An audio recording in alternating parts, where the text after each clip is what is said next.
Assalamualaikum warahmatullahi wabarakatuh. Saya Siti Sara Nur Septiani. Pada pertemuan kali ini saya akan menjelaskan mengenai jenis-jenis alat ukur pada suatu besaran dan angka penting. Untuk lebih lanjut, mari kita simak video pembelajaran berikut ini. Pada pertemuan kali ini, kita akan belajar mengenai jenis-jenis alat ukur dan angka penting. Apa itu pengukuran? Nah, pengukuran kegiatan membandingkan suatu besaran yang diukur dengan alat ukur yang digunakan sebagai satuan. Nah, hal tersebut menunjukkan bahwa setiap besaran memiliki alat ukurnya masing-masing. Nah, pada pertemuan kali ini, kita akan mengetahui beberapa alat ukur yang digunakan dalam besaran. Nah, selanjutnya, alat ukur besaran pokok. Masih ingat kan, besaran pokok terdiri dari 7 besaran pokok, yaitu panjang, massa, waktu, suhu, kuat arus listrik, jumlah zat, intensitas cahaya. Nah, di sini kita akan mengetahui alat ukurnya. Besaran pokok panjang menggunakan alat ukur penggaris, jangka sorong, mikrometer, skru. Di sini ada penggaris. Mungkin kalian sudah tidak asing dengan penggunaan penggaris. Penggaris digunakan untuk mengukur suatu panjang benda yang mempunyai ketelitian 1 mm. Selanjutnya, jangka sorong. Jangka sorong ini merupakan alat ukur yang dirancang untuk dapat mengukur diameter luar dan diameter dalam sebuah benda. Nah, kegunaan jangka sorong untuk mengukur suatu panjang benda yang mempunyai batas ketelitian 0,1 mm. Selanjutnya, mikrometer skrup. Mikrometer skrup ini biasanya digunakan untuk mengukur ketebalan benda yang tipis seperti tebal kertas dan diameter seng. Nah, mikrometer skrup digunakan untuk mengukur suatu panjang benda yang mempunyai batas ketelitian 0,01 mm atau kalau dalam sentimeter 0,001 cm. Nah, selanjutnya besaran pokok massa. Alat ukurnya neraca atau timbangan. Neraca atau timbangan suatu zat yang dinyatakan dalam satuan kilogram dapat diukur menggunakan neraca. Misalnya di sini ada neraca O halus dan ada neraca badan. Neraca badan ini alat yang digunakan untuk mengukur massa tubuh kita semua. Neraca digunakan untuk mengukur suatu benda. Selanjutnya, besaran pokok waktu. Alat ukurnya stopwatch. Alat ukur ini biasanya digunakan untuk mengukur selang waktu suatu peristiwa terjadi, yaitu dinamakan stopwatch. Stopwatch digunakan untuk mengukur waktu yang mempunyai batas ketelitian 0,01 detik. Selanjutnya, suhu. Suhu alat ukurnya termometer. Nah, termometer ini ada beberapa jenis termometer yang memiliki fungsinya masing-masing.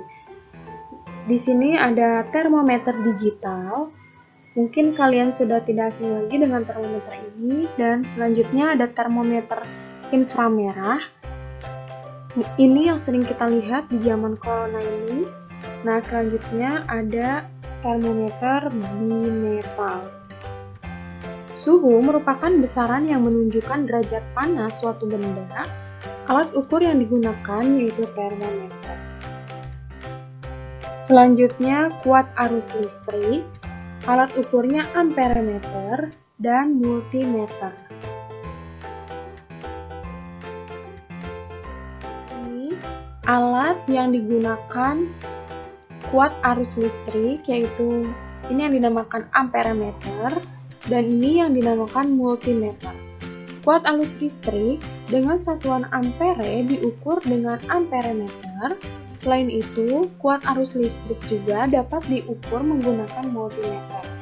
Multimeter ini dapat digunakan untuk besaran listrik yang lain seperti beda potensial dan hambatan. Selanjutnya, jumlah molekul. Jumlah molekul ini alat ukurnya tidak diukur secara langsung. Nah, yang terakhir, intensitas cahaya. Alat ukurnya light meter atau pengukur cahaya. Light meter atau pengukur cahaya adalah sebuah alat untuk mengukur intensitas cahaya. Selanjutnya, apa itu angka penting? Nilai hasil suatu pengukuran yang dinyatakan dalam angka merupakan angka penting. Penulisan angka penting memiliki beberapa aturan. Yang pertama, semua angka bukan nol adalah angka penting. Ingat ya, semua angka bukan nol yaitu angka penting. Dan yang selanjutnya, angka nol di antara dua angka bukan nol adalah angka penting. Contohnya sebagai berikut. 10,2 berarti memiliki 3 angka penting karena 0 di antara dua angka yang bukan 0. Nah, angka 0 di sebelah kanan angka bukan 0 tanpa tanda desimal adalah bukan angka penting. Contohnya, 4.500 memiliki 3 angka penting. Mengapa?